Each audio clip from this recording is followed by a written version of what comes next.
Olá, muito boa tarde, sejam todos muito bem-vindos, 2 horas, 5 minutos. Hoje é quinta-feira, dia 12 de setembro de 2024. Chegamos ao terceiro e último dia de ACAPS Trade Show 2024, na sua 36ª edição.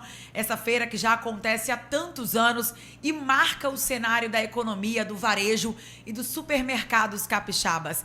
É um prazer contar com a sua companhia. Eu sou a Carol Monteiro e é uma honra estar aqui batendo esse papo, trazendo tantos convidados especiais para a gente trocar uma ideia de tudo que envolve o varejo, o supermercado, a economia capixaba e também conteúdos de inovação, tecnologia e tudo que a gente pode prever para daqui a poucos e muitos anos para o futuro supermercadista aqui do Espírito Santo. Hoje a gente segue com os nossos convidados, a gente segue com muito conteúdo, com muita palestra aqui também no evento. Então, para você que está em casa e ainda não teve oportunidade de estar conosco aqui, estamos no pavilhão de Carapina, no município de Serra, aqui no Espírito Santo. Então, para você que está aqui da região, vem para cá, ainda dá tempo de você usufruir um pouquinho da nossa CAPS. Mas se você não vier, você curte um pouquinho de tudo que passa por aqui através das nossas redes sociais, através do nosso contato digital aqui do Instagram e também do nosso canal oficial do YouTube. É uma honra contar com a sua companhia.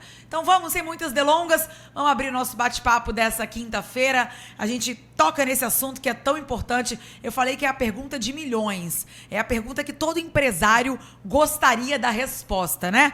Até porque a gente vai falar agora de gerenciamento por categorias. Como vender mais e melhor. Quem não quer vender mais e melhor, né? Exato. E para isso, nós convidamos ela, que é mestre em comportamento do consumidor e CEO da Connect Shopper, Fátima Merlin. Seja bem-vinda mais uma vez. Pois é, obrigada. Uma honra estar aqui com vocês novamente, falando desse tema que é uma paixão.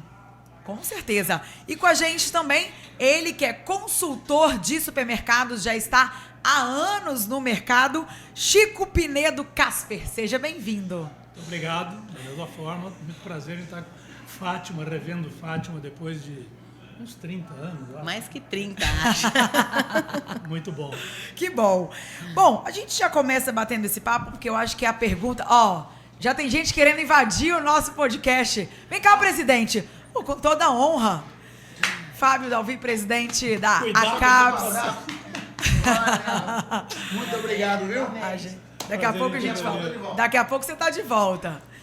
E a gente quer saber como vender mais e melhor, né? Eu acho que é a pergunta que todo supermercadista gostaria de ter a resposta. E aí a gente começa esse bate-papo perguntando como é que funciona, Fátima, esse gerenciamento por categorias e quais os benefícios que essa ferramenta pode contribuir para os varejistas. Boa. Na prática, o gerenciamento por categoria, ele deveria ser encarado como um modelo de negócio, realmente. Como um processo, um modelo de gestão da empresa, de modo que você parte do comportamento do consumidor, do seu shopper, né? De todos os seus clientes que estão ali no ponto de venda, seja a loja física ou virtual, e a partir de todo esse conhecimento, somado à sua estratégia enquanto varejista, você desdobrar todas essas inteligências, esses dados, em ações direcionadas, conectando todos os P's. Então, o que é isso na prática? É olhar para a sua estratégia enquanto varejista, supermercadista, conectar com o seu público-alvo, em termos de comportamento, perfil, necessidades, estilo de decisão, forma de decidir, e desenhar as estratégias claras para pensar qual é o melhor PDV, em termos de ambiente, de localização, qual é o melhor produto e como colocar e expor esse produto na loja, como organizar a sua gôndola, como precificar. Então, é a conexão de todos os P's. Perfeito. E quando você faz isso orientado ao cliente, você vende mais e melhor porque você torna a sua loja mais prática, mais fácil, mais resolutiva. E os benefícios são inúmeros, desde benefícios financeiros, você melhora seu estoque. Normalmente, nas médias dos clientes que a gente atua nessa forma de gestão, a gente chega a reduzir 20% e 30% dos estoques, ou seja, excluindo itens irrelevantes que são comprados de maneira inadequada. Com isso, melhora a exposição, então melhora vendas, reduz ruptura, aumenta o ticket médio, melhora a conversão do cliente. E quando a gente olha para desperdício, e quando a gente torna a loja mais prática, fácil e resolutiva, o maior ganho, mais do que financeiro, está também em ganhos institucionais, de relação com o cliente, de imagem de marca, de fidelização, né? Eu falo que, em última instância, o gerenciamento por categoria é uma ferramenta de fidelização e retenção do cliente. Perfeito. Casper está há muitos anos no mercado, né? Já são mais de 30, 40 anos. 57. Tem pouco tempo, 57 anos no mercado. A minha idade, quase. Você também pode falar muito disso, né? Dessa ferramenta, de como isso impacta diretamente no resultado final do varejista, né? Sim. E essa eu acho que é a questão, principalmente para os supermercados pequenos e médios, é a questão mais importante. A indústria, tradicionalmente, há muitos anos, já vem investindo em gerenciamento por categorias, procurando entender o shopper, suas necessidades, etc, etc. A gente, o supermercadista, tem andado a reboque da indústria. Mas um reboque que eu, particularmente, acho um pouco viciado. É um jogo mais favorável para a indústria. Então, eles procuram administrar o espaço dentro da loja de acordo com as conveniências deles, da indústria. Não que isso seja um problema, mas é uma parte da questão. O gerenciamento por categorias, do meu ponto de vista, ele tem 4 abordagens. A do consumidor, que é o objetivo final, da indústria, que foi o pioneiro no tema, foram os pioneiros, e aproveitaram bem, estão aproveitando bem isso. A regulação, né? Categorias, algumas delas em supermercados, são altamente reguladas. Se a gente não gerencia isso, você tem multas, custos, né? Você tem desgaste da opinião da empresa junto ao teu mercado, em suma, uma série de problemas. E a última, não a última em ordem de importância, mas, que é o supermercado, é a abordagem do supermercadista. E aí nós temos um problema sério. De um modo geral, especialmente o pequeno e o médio, quando se fala em gestão de produtos, ele tem muito foco na venda. Vou fazer um ABC da minha linha. Tanto por cento vendeu 50%, tanto por cento vendeu 80%. E aí eu pergunto, e a rentabilidade, a lucratividade?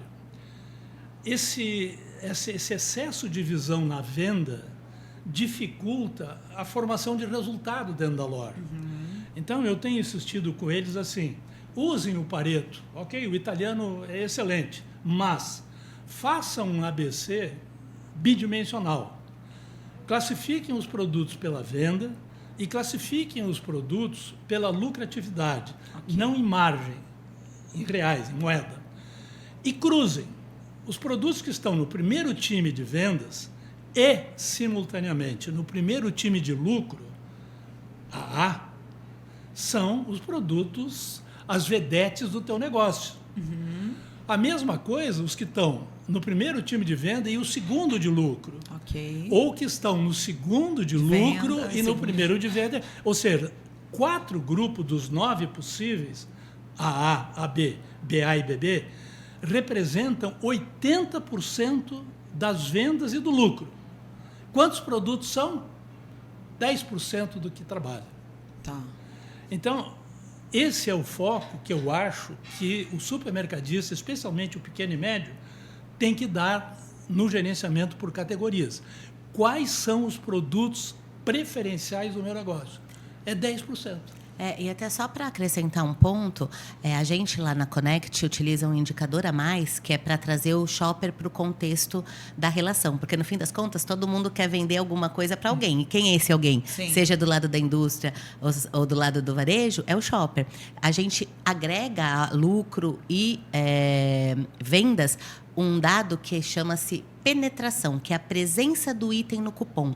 Porque, às vezes, ele não está na curva A, mas ele é um item de extrema relevância para trazer o cliente para a loja, para converter clientes e para agregar outros produtos na cesta de compra. Okay. Então, precisa ter esse olhar bidimensional, eu diria até tridimensional, para trazer esse composto. E aí, a conversa indústria e varejo fica muito mais fluida, quando a gente traz também o olhar muito... colocado aqui pelo caso. Para a gente que talvez seja leigo, né, não esteja ali dentro do negócio, seria o que você está falando agora, seria assim, é aquele produto que vai levar o cliente até a loja. E a partir do momento que ele está ali, ele vai ser conquistado. Se bem executado, ele vai incluindo outros produtos na sua cesta de compra. Ele não vai só para comprar aquilo, né? Exatamente. Ele vai para poder... Ele foi captado por aquilo ali. Sim. E a partir do momento que ele foi capturado, ele... Se for bem executado, se tiver o produto adequado, precificado corretamente, exposto corretamente, perfeito, vende mais e melhor, porque aí você engaja e converte o cliente em mais produtos. Hoje, até, a gente tem estudos lá na Connect que mostram que o nível de conversão do varejista, em média, não passa de 40%. Ou seja, eu tenho lá 15, 20, 30 mil itens, dos quais a cesta do cliente não passa de 30%, 40% dos itens. Por quê? Porque eu administro mal o meu sortimento. Eu compro aquilo que a indústria me vende, mas eu não olhei pela ótica do meu negócio, pela ótica do meu shopper, se é relevante ou não. Então, eu tenho lá, no geral, mais de 30%, 40% de itens irrelevantes ocupando espaço do que é relevante, afetando os meus resultados. Mas aí a gente esbarra naquela situação assim, o que vale mais a pena? Eu ter a mais quantidade daquilo que eu sei que eu vendo ou eu ter mais opções para vários públicos? Porque, assim, eu posso ter X tipos de produtos, né, variedades de produtos, e aí o que Fátima está falando ali, tem coisa ali que é irrelevante, tem coisa ali que não vende, que não precisaria estar ali. Mas, às vezes, por questões de mercado, eu estou colocando como opção. E aí? Sim. De novo, pela ótica do pequeno e do médio. Uma dificuldade grande que eles têm é falta de CRM, ou seja, ele não tem informações sobre o consumidor dele. Quem é a persona, né? O que prefere, o que compra, quando compra. Tem pouquíssimas informações. Hoje se utiliza algumas ferramentas genéricas de pesquisa, etc., que você compra ou não, né?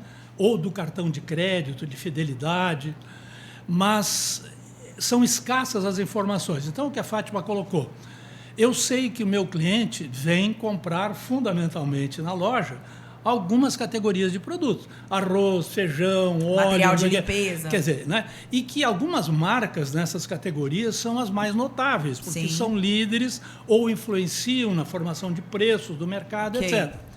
Agora, o que mais, por exemplo, a pessoa vem comprar óleo na minha loja. O que ela costuma comprar quando ela vem comprar óleo? CRM te indicaria isso. O cliente XPTO entrou, comprou arroz, comprou óleo, comprou N coisas, massa, etc. Mas isso é escasso, é uma informação de altíssimo valor e escasso. Eu suponho que a Fátima trabalha há muitos anos com isso e gerava relatórios, etc., com esse tipo de características para grandes empresas. Quem pode pagar, o pequeno não tem. Então, aí agora vem uma coisa que está na moda, inteligência artificial. Se você fizer uma pesquisa com o Gemini, for lá e perguntar que produtos o consumidor que compra arroz costuma comprar, ele vai te dar algumas pistas. E o custo disso é zero. Sim. Mas a pergunta talvez maior é a seguinte: o nosso pessoal tem consciência da importância desta informação? Ponto de interrogação. Pouquíssimos.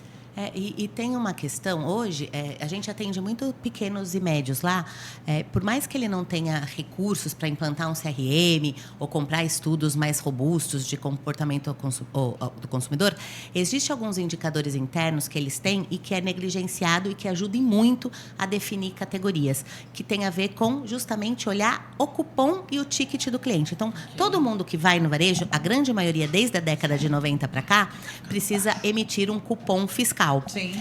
Nesse cupom, você tem a lista de produtos que foi comprada, então Exato. que a gente chama de superposição de categoria, e você tem a frequência que aqueles itens aparecem em cada cupom. Então, quando você analisa o cupom que o próprio varejista emite, dali já tira uma riqueza enorme de categorias que é de atração, de categorias que se combinam uma com a outra, que entra ou não entra na cesta. Então, a partir de uma série de análises, mas aí você precisa ter uma estrutura que te ajude a fazer essas análises, porque as ferramentas hoje em dia não são tão amigáveis ainda assim, as ferramentas de RP, mas de qualquer forma, você coloca tudo lá num Excelzão e cria um BI, você vai conseguir ter alguns dados relevantes que vão te ajudar a dizer: para o meu perfil de público, dentro dessa cesta que eu estou avaliando, faz sentido eu ter quantas marcas do produto A ou B ou C, que variantes, fragrâncias, etc., são mais relevantes ou não. Perfeito. E cada categoria tem uma relevância. E aí é o papel da categoria, se ela é destino, rotina, conveniência,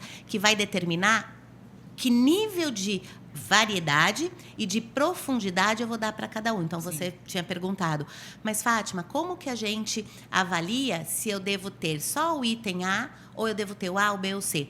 Todo o processo do GC vai te ajudar justamente a definir qual é o melhor mix possível, levando em conta indicadores que você tenha interno e de mercado, para dizer qual é a combinação ideal de sortimento para satisfazer aquela necessidade do cliente de acordo com a sua estratégia enquanto varejo, porque cada loja também tem as suas particularidades. Tem a sua identificação, né? Total. O perfil de cliente, Sim, enfim, total. né? Sim. Que é muito variado. Uma utilidade disso que a Fátima acabou de descrever no esforço promocional, né? Eu costumo, às vezes, entro em lojas e vejo assim, uma ponta de gôndola com uma pilha de arroz, um preço excelente. Uhum. E aí eu pergunto para o proprietário, o cara que vem comprar o teu arroz por esse preço maravilhoso, não vai comprar mais nenhuma outra coisa ligada a arroz? Uma panela, tempero, molho de tomate, qualquer Sim. coisa. Então, por que nessa pilha tu não colocou o arroz como anzol, como isca, e não encheu em volta fazendo cross com produtos afins com arroz? Se eu tivesse nessa empresa CRM, informações que mostrassem isso, mas até o bom senso, às vezes, não há necessidade de você ter uma bateria de informações, porque as pessoas não compram arroz para comer só o arroz.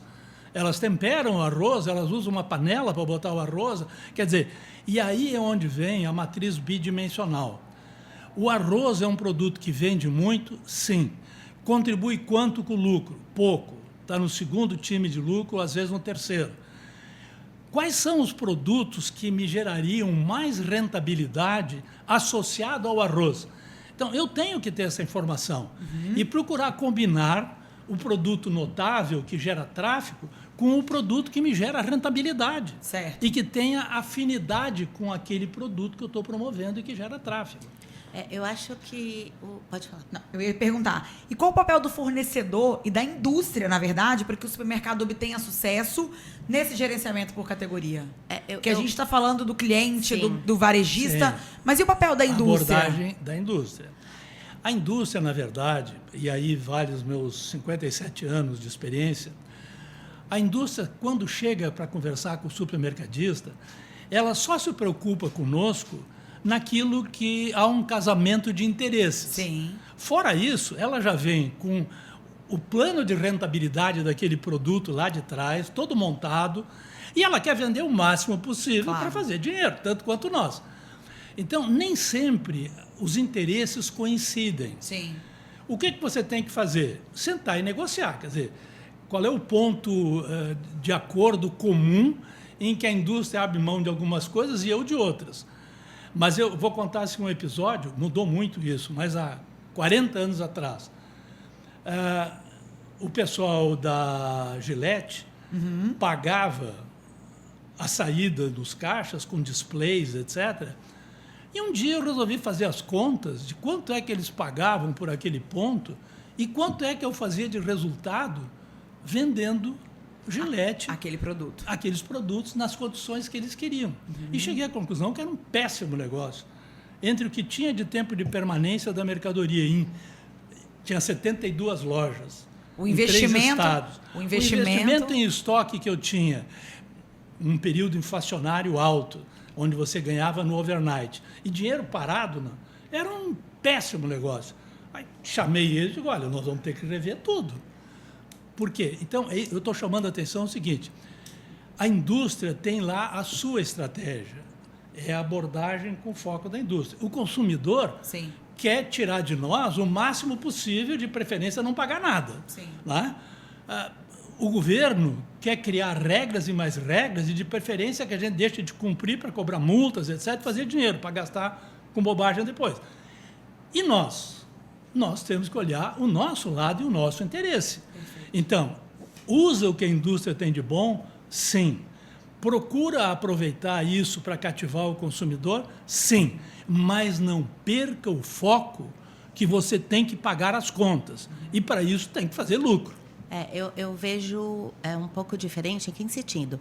Existem, como todos os setores, indústrias e indústrias, fornecedores, varejos e varejos. Claro.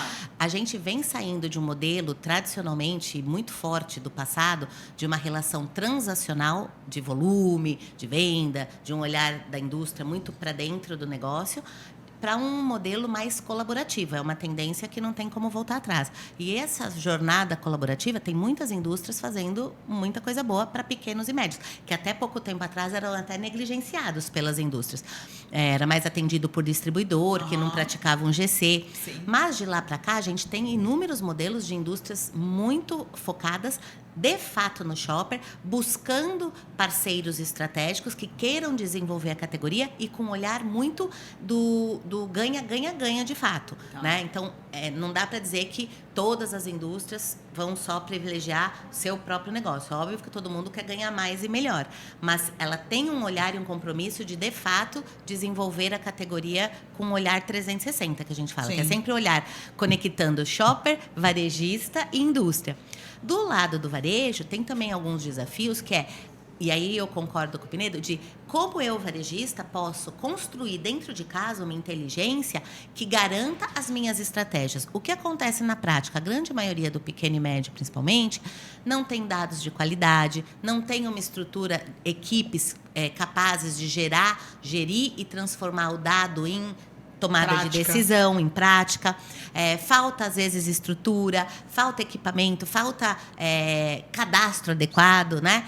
Então, acho que tem oportunidades em todos os lados, mas o que eu concordo e assino embaixo do Pinedo o varejo precisa liderar cada vez mais esse movimento. Por quê? A estratégia dele, o shopper é dele. O que precisa uma vez que eu tenho clareza na minha estratégia, que eu tenho clareza no meu shopper, eu vou somar toda essa minha inteligência, com a inteligência que a indústria pode trazer, porque ela tem muito conteúdo, muito conhecimento Sim. sobre a categoria, sobre o shopper, drivers de crescimento. Sim. E por aí vai. E juntos a gente construir uma estratégia de categoria que seja bom para os três lados, né? Mas é desafiador, porque empaca em questões culturais, em crenças e mitos e em verdades, em questões relacionadas à falta de estrutura, falta de dados e, às vezes, de sistema. Eu tenho vários pequenos varejistas, clientes, que o ERP dele é bloqueado em nível 2. Então, ele tem lá biscoito e salgado e doce. E o que ele faz com esse dado? Ele precisa entender o wafer, ele precisa entender versões, sabores, embalagens, para poder dimensionar melhor a categoria. Exatamente. Então, eu vejo com esse olhar aí as oportunidades. Para a gente encerrar, quais são as ações fundamentais para aprimorar o gerenciamento por categorias e, assim, influenciar a decisão de compra do consumidor? Na minha perspectiva, o primeiro passo é conhecer o cliente. A gente está aqui na era da inteligência artificial e tem varejo ainda que fala, eu não conheço meu cliente e é caro conhecer. Não é. Hoje tem inúmeras possibilidades, inclusive próprios dados que saem ali no caixa dele. O que ele precisa é criar uma metodologia, uma estrutura e sistema, ferramenta para poder fazer isso. Então, passo zero, conhecer o cliente. Ter clareza na sua estratégia, desenhar essa estratégia, comunicar a estratégia para todas as áreas. E, a partir dali, aplicar a metodologia do GC, mas verdadeira, né? Não aquela de canto da sereia, né? Verbas e etc., que deturpa um pouco a gestão da categoria.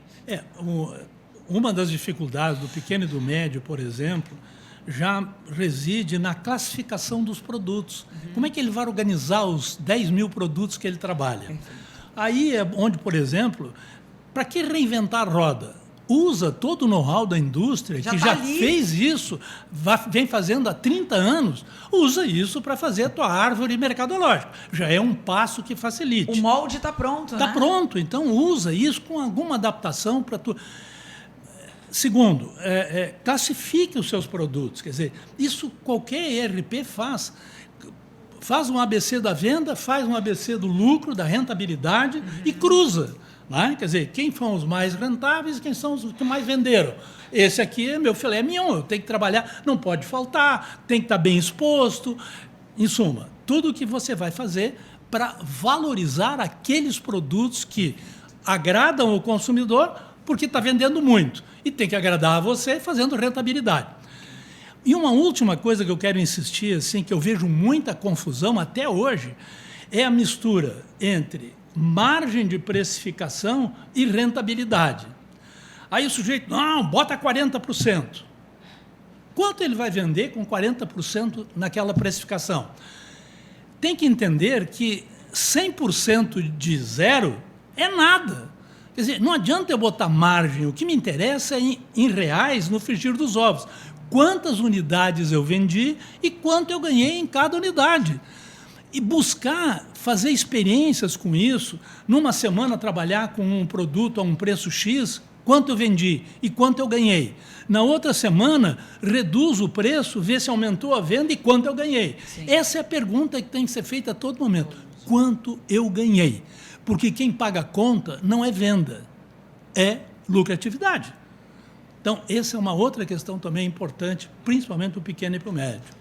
Acho que a gente ficaria aqui uma tarde inteira, né? Com certeza. Dando dicas, falando. Bom, Fátima, muito obrigada. Gostaríamos de agradecer. A gente fala que todo o conteúdo que a gente coloca aqui, até a gente que não é do meio se interessa e fica admirado com tanta coisa que o varejo, que os supermercadistas têm também para também ficar se preocupando, né? Porque esse alerta é fundamental, ele ter isso, ele conhecer o que a gente está falando aqui basicamente, ele conhecer o cliente dele. Eu acho que a partir daí ele consegue de fato gerenciar, enfim, planejar, colocar estratégias, né? Pautar estratégias, enfim, acho que é o que a gente tira de melhor nisso aqui. Pinedo, muito obrigada mais uma vez também. Uma honra receber você, Fátima, com a gente, contribuindo sempre para o nosso conteúdo aqui no nosso podcast. Muito obrigada. Explorem a nossa feira, fiquem à vontade. Obrigado a vocês. Muito obrigado pela participação. Fátima, prazer em revê-la. Igualmente. Daqui a pouco, então, eu tô de volta. A nossa tarde de quinta-feira só está começando. A CAPES Podcast volta já já. Uau.